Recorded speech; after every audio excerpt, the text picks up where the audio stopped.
వర్మ గారు అంటే హియర్ ఎక్కడ ఎక్కడ ఇక్కడ ఇక్కడ ఎస్ ఎస్ సార్. బాబు గుడ్ ఈవినింగ్. Good evening. ఆ రోజున శివ తీస్తున్న రోజుల్లో కీస్ హై స్కూల్లో అనుకుంటా మీరు చేస్తున్న రోజుల్లో మీ ఇంటర్వ్యూ కోసం పరుగులు పెట్టి వెనక తిరిగి ఇవ్వలేదు. ఇన్ని రోజుల తర్వాత శివ ప్రెస్ మీట్లో కలవటం చాలా హ్యాపీగా ఉంది. It is something a different experience all together after 36 years. ఇప్పుడు మా నాస్టాల్జియా పని మీరు మీ నాస్టాల్జియాకి వెళ్ళారు. yes, really nostalgical feeling. తర్వాత really as my colleague GV said the quality is very much enhanced.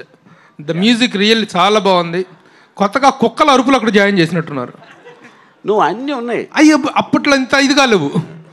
అంటే అఫ్ కోర్స్ అట్మాస్ సౌండ్లో అంటే ఇక్కడ మీకు ఒక సింగిల్ సోర్స్ నుంచి వింటున్నప్పటికీ మీరు అట్మాస్లో సరౌండ్ స్పీకర్స్ ఉంటాయి కదా, దాంట్లో వచ్చినప్పుడు ఆటోమేటిక్గా everything will go up a little. Prabhu, nothing was added. అసలు original score, original this thing అక్కడ నుంచి తీసుకున్నాము and nothing was all added. Nostalgia అని రాము అన్నాడు కాబట్టి 36 years ago, whenever we started and released on October 5th, never కల్లో కూడా అనుకోలేదు మళ్ళీ ఇలా కలుస్తామని.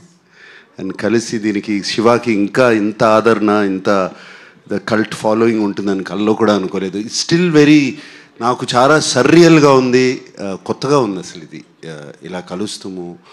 And so much love from everybody coming. And Ramu అప్పుడు ఎంత కష్టపడి సౌండ్ దగ్గర కూర్చుని అన్ని ఈవెన్ ఎఫెక్ట్స్ కానీ అది కానీ చేశాడు. సేమ్ ఇష్టంతో 6 నెలల నుంచి Ram Gopal Varma he has worked on this film. And మీకు ఇంత నచ్చింది, కుక్కల సౌండ్లు వినపడుతున్నాయని మీరన్నా కూడా కేవలం అతను what he could do then, అప్పుడు కంప్లీట్గా సరౌండ్ స్పీకర్స్లో చేయలేని సౌండ్ ఇప్పుడు తనకు అవకాశం వచ్చింది. Took full advantage of Dolby Atmos.